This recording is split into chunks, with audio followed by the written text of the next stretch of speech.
Subject गो में आपका स्वागत है। मैं हूं राजकुमार सिंह और आप देख रहे हैं सब्जेक्ट गो। आज हम जानेंगे एंटीवायरस के बारे में। यहाँ पे हम जानेंगे कि एंटीवायरस क्या होता है, इसका क्या उपयोग है और इसे कहाँ से खरीदें और इसे कंप्यूटर में कैसे डालें और ये कितने रुपए का आता है और एंटीवायरस कितने प्रकार के होते हैं, इन सभी चीज़ों के बारे में। यानी कि मैं यहाँ पे आपको जो है एंटीवायरस के बारे में पूरी जानकारी हिंदी भाषा में देने वाला हूँ। तो चलिए जानते हैं एंटीवायरस के बारे में। तो सबसे पहले बात करेंगे कंप्यूटर में एंटीवायरस क्यों होना चाहिए और एंटीवायरस का क्या उपयोग है और इसे जो है कंप्यूटर में होने से क्या फ़ायदा हमें मिलेगा। तो देखिए, जब आप अपने कंप्यूटर में काम करते हैं, जैसे MS वर्ड में कर रहे हो काम या एक्सेल में या फिर कोई फाइल में काम कर रहे हो आप, या फिर आपके कंप्यूटर में कोई डेटा हो जैसे बैंक डिटेल हो या हो सकता है आपका फ़ोटो हो, आपका ID हो, Aadhaar card, PAN card, voter ID। तो जब आपके कंप्यूटर में ये सभी चीज़ें रहता है तो आप अपने कंप्यूटर में सेव करके रखते हैं ताकि कभी भी ज़रूरत कहीं पे पड़े तो आप जो है दे पाए। और आप जो है फाइल में काम करते हैं तो वो फाइल भी आपके लिए बहुत इंपॉर्टेंट होता है। मान लीजिए कोई बहुत इंपॉर्टेंट फाइल है जिसमें आप काम कर रहे हैं और अचानक से वो फाइल आपके कंप्यूटर से गायब हो जाए, डिलीट हो जाए, तो फिर आपको कितना प्रॉब्लम होगा वो आप सोच सकते हैं। तो उसके लिए मैं यहाँ पे आपको जो है कुछ टिप्स जो है देने वाला हूँ। तो सबसे पहले बात करूँगा पेन ड्राइव के बारे में। देखिए, जब भी आपको अपने कंप्यूटर में कुछ लेना होता है, किसी दूसरे फ्रेंड के कंप्यूटर से या लैपटॉप से कुछ लेना होता है, तो आप क्या करते हैं, पेन ड्राइव लगा के उसके कंप्यूटर से वो चीज़ कॉपी कर लेते हैं और फिर अपने कंप्यूटर में पेन ड्राइव लगाते हैं और पेस्ट कर लेते हैं।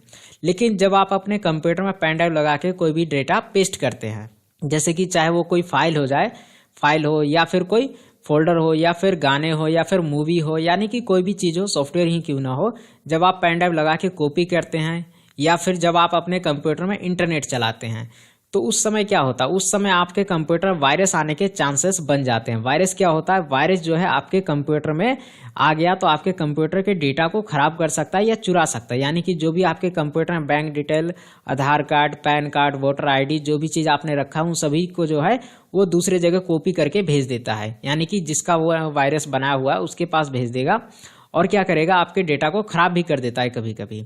तो ये काम कौन करता है, वो करता है वायरस। वायरस होता क्या है, वायरस भी एक छोटा सा सॉफ्टवेयर होता है जो कि आपको दिखाई नहीं देगा कि आपके कंप्यूटर में कर क्या रहा है, आपको पता नहीं चलेगा, लेकिन वो जो है अपना काम कर लेता है। तो वायरस कब आता है, जब आप अपने कंप्यूटर में किसी का पेन ड्राइव लगाते हैं तब आ सकता है, या फिर जब आप इंटरनेट चलाते हैं तब जो है वायरस आने के पूरे चांसेस बन जाते हैं।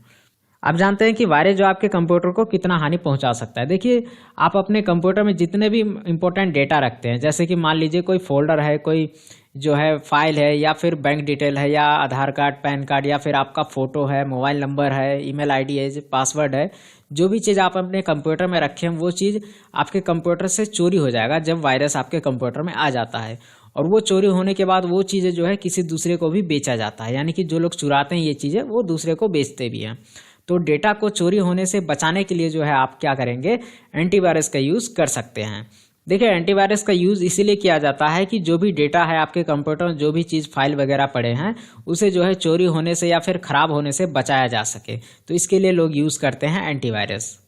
अब जानते हैं एंटीवायरस के बारे में कि एंटीवायरस जो है आप कहाँ से खरीद सकते हैं, कैसे उसे अपने कंप्यूटर में इंस्टॉल कर सकते हैं।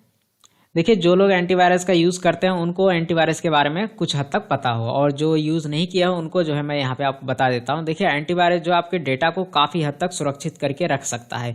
70-80% तक जो है एंटीवायरस आपके डेटा को जो है हैक होने से या फिर चोरी होने से या ख़राब होने से बचा के रख सकता है आपके कंप्यूटर के अंदर।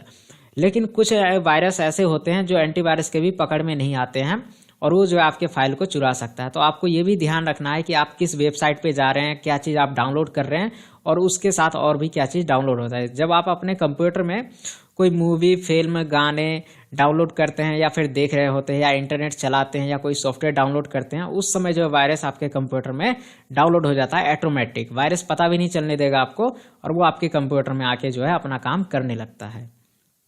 तो वायरस से बचने के लिए आप जो है एंटीवायरस का यूज़ कर सकते हैं। अब मैं यहाँ पे आपको जो है एंटीवायरस के बारे में बता देता हूँ कि एंटीवायरस आप कहाँ से खरीद सकते हैं और कैसे इसे कंप्यूटर में इंस्टॉल कर सकते हैं, चला सकते हैं।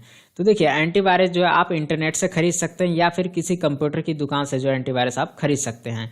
जहाँ पे नए या पुराने कंप्यूटर ठीक करते हैं या फिर बेचते हैं, वहाँ पे जब आप जाएंगे और बताएंगे कि मुझे एंटीवायरस चाहिए, तो वहाँ से आपको जो एंटीवायरस मिल जाएगा। या अगर आपको इंटरनेट का नॉलेज है, इंटरनेट से आप कोई भी चीज़ खरीदते हैं, तो नॉलेज होगा आपको खरीदने का, तो वहाँ पे जाके एंटीवायरस आप खरीद सकते हैं। जो भी एंटीवायरस खरीदना है उसके ऑफिशियल वेबसाइट पे जाइए और वहाँ से आप जो एंटीवायरस खरीद के डाउनलोड कर सकते हैं। और उसके साथ आपको एक मिलेगा कोड यानी कि एक तरह से एंटीवायरस का वो पासवर्ड होता है, वो किसी को बताना नहीं होता, वो सिर्फ आपको अपने ही कंप्यूटर में यूज़ करना है और किसी को बताना नहीं है और किसी दूसरे कंप्यूटर में कभी यूज़ भी नहीं करना है। एक एंटीवायरस एक ही कंप्यूटर में यूज़ किया जाता है ज़्यादातर, ठीक है, जो बेसिक वाला होता है। अगर आपको एक एंटीवायरस 4 कंप्यूटर में इंस्टॉल करना है तो उसके लिए जो मल्टीपल वाला ऑप्शन आपको वहाँ पे मिलेगा। तो एंटीवायरस को जो है जब आप इंस्टॉल करेंगे अपने कंप्यूटर में तो आपसे मांगेगा वो एक्टिवेट करने के लिए की। तो वो की जो है आपको पासवर्ड मिलेगा, वो वहाँ पे टाइप कर देना है, वो एक्टिवेट हो जाएगा और उसके बाद अपडेट कर लीजिए। अपडेट कैसे करेंगे? इंटरनेट आपको अपने कंप्यूटर में चलाना है। एंटीवायरस इंस्टॉल करते समय इंटरनेट आपके कंप्यूटर में चलते रहना चाहिए। उस समय जो है वो एंटीवायरस क्या करेगा, एक्टिवेट हो जाएगा इंटरनेट से और अपडेट भी हो जाएगा। अपडेट होने से ये फ़ायदा होता है, जैसे मान लीजिए एंटीवायरस 3 महीना या 6 महीना पहले बना था लेकिन उसको जो है आपने अब खरीदा है तो वो अपडेट होगा ना, क्योंकि उसमें और भी बहुत सारे सुधार किए होंगे कंपनी ने, तो वो सारी चीज़ें जो है अपडेट होने के बाद आ जाएगा। तो इस तरह से आप जो है एंटीवायरस को खरीद सकते हैं और अपडेट कर सकते हैं। अब मैं यहाँ पे आपको बता देता हूँ कि एंटीवायरस कौन कौन से लोग यहाँ पे खरीद रहे हैं। तो देखिए एंटीवायरस 2 तरह के लोग यहाँ पे खरीदते हैं। पहला खरीदते हैं नॉर्मल एंटीवायरस और दूसरा है टोटल सिक्योरिटी। नॉर्मल एंटीवायरस वो एंटीवायरस होता है और उनके लिए होता है जो ज़्यादा इंपॉर्टेंट काम नहीं करते। जैसे मैं अपने कंप्यूटर में ज़्यादा इंपॉर्टेंट काम नहीं करता हूँ, मेरा काम MS वर्ड एक्सेल में थोड़ा बहुत होता है और मेरे कंप्यूटर में गाने मूवी है, तो ज़्यादा इंपॉर्टेंट डेटा नहीं है, ना बैंक डिटेल है, ना मेरा फोटो है, ना ID कार्ड, ना पासवर्ड वगैरह कुछ नहीं है। तो ये सब चीज़ें अगर चोरी हो भी जाता है, फाइल वगैरह या गाने मूवी, तो कोई ज़्यादा नुकसान मुझे नहीं पहुंचा सकता है। तो मैं जो अपने कंप्यूटर में नॉर्मल सा एंटीवायरस 500 या 300 या 350 रुपये का लेके यूज़ कर सकता हूँ। 1 साल के लिए एंटीवायरस आता है, तो 1 साल का लाइसेंस आता है, तो उसके लिए 500 या 600 रुपये लगते हैं, तो वो एंटीवायरस आप यूज़ कर सकते हैं। लेकिन अगर आप अपने कंप्यूटर से बैंकिंग करते हैं, नेट बैंकिंग करते हैं, बैंक डिटेल, पासवर्ड और ईमेल ID, मोबाइल नंबर या फिर फ़ोटो या आधार कार्ड, पैन कार्ड आपके कंप्यूटर में है या बनाने का काम करते हैं ये सभी, तो आपको क्या करना पड़ेगा कि आपको जो है टोटल सिक्योरिटी लेना पड़ेगा। उस केस में टोटल सिक्योरिटी क्या करता है, ये आपके फाइल को तो स्कैन करेगा ही, जैसे हार्ड डिस्क है उसको भी स्कैन करेगा, लेकिन ये क्या करता है जब आप इंटरनेट पे कुछ सर्च करेंगे तो ये आपके ब्राउजर में ऐड हो जाएगा और वहाँ पे आपको सर्च करते समय बताएगा कि कौन सी साइट पे लिंक पे आप क्लिक कर रहे हैं, तो वो ट्रस्टेड है या नहीं है। ट्रस्टेड का मतलब वो सही है या नहीं। जो एंटीवायरस को लगेगा कि ये लिंक सही नहीं है या ये वेबसाइट ठीक नहीं है, हार्मफुल है, खतरनाक है, तो उसको जो है ऑटोमेटिक एंटीवायरस जो है ब्लॉक कर देता है। और आपके कंप्यूटर में जो ऑटोमेटिक कुछ फाइल या लिंक वगैरह खुलने लगता है जब इंटरनेट पे आप जाते हैं, तो वो चीज़ भी ये जो है ब्लॉक करके रखेगा, ऑटोमेटिक कोई भी चीज़ खुलने नहीं देगा। तो ये फ़ायदा होता है टोटल सिक्योरिटी का। चलिए अब मैं यहाँ पे आपको कुछ पॉपुलर एंटीवायरस के नाम बता देता हूँ, जिनमें से जो भी एंटीवायरस आपको अच्छा लगे उसे आप चाहे तो मार्केट से खरीद सकते हैं या फिर ऑनलाइन भी परचेज कर सकते हैं। तो यहाँ पे सबसे पहला आता है नॉर्टन एंटीवायरस। अब ये भी 2 तरह के यहाँ पे आते हैं, इसके भी 2 वर्जन है। एक है नॉर्मल, इसके भी 2 वर्जन है। नॉर्मल यानी कि सिंपल वाला। सिंपल जो है 500 या 600 रुपये का मान लीजिए आता है, तो अगर आप बोलेंगे दुकान वाले को कि मुझे नॉर्टन एंटीवायरस चाहिए टोटल सिक्योरिटी वाला, तो वो क्या करेगा 1200 या 1300 रुपये का आपको जो है नॉर्टन सिक्योरिटी देगा। एग्जाम्पल के तौर पे मैं यहाँ पे आपको बता देता हूँ। उसके बाद क्विक का, ये मैंने यूज़ किया है तो इसका जो है मुझे प्राइस भी मालूम है, इसका मैं आपको बता देता हूँ। क्विक आता है, एक सिंपल आता है जो कि 500 या 600 रुपये में मिलता है, और एक आता है क्विक, उसके बाद टोटल सिक्योरिटी नीचे लिखा रहता है। तो आप अगर बताएंगे दुकान वाले को कि मुझे क्विक एंटीवायरस चाहिए टोटल सिक्योरिटी वाला, तो वो देगा आपको 1200 या 1300 रुपये का। उसके बाद आता है एक गार्जियन एंटीवायरस, इसमें भी इसी तरह के 2 आते हैं। उसके बाद एक आता है K7 एंटीवायरस, ये भी इसी तरह का आता है। K7 में टोटल सिक्योरिटी 1000 रुपये का 1100 रुपये का आता है, और जो बेसिक वाला होता है वो 500 रुपये का आता है। उसके बाद आता है अवस्थ एंटीवायरस।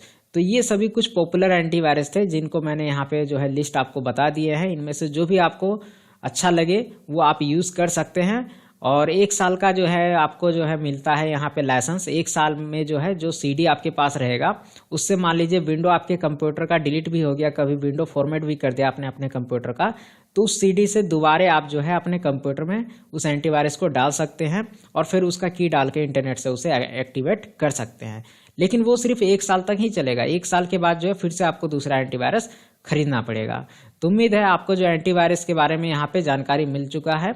अगर आपको ये वीडियो पसंद आया तो इस वीडियो को लाइक कीजिए और इसे अपने दोस्तों के साथ जो है शेयर कीजिए। और आप मुझसे जो इन सोशल मीडिया पे जुड़ सकते हैं और अगर अभी तक आपने सब्जेक्ट गो चैनल सब्सक्राइब नहीं किया है तो वीडियो के नीचे दिए सब्सक्राइब बटन को दबा के सब्जेक्ट गो चैनल सब्सक्राइब कर लीजिए और उसके साइड में दिए घंटी को भी दबा दीजिए, जिससे जब भी कोई नया वीडियो आए तो उसकी जानकारी आपको सबसे पहले मिल पाए और आप जो उस वीडियो को फ्री में सबसे पहले देख पाए। और देखते रहिए सब्जेक्ट गो और सीखते रहिए। धन्यवाद।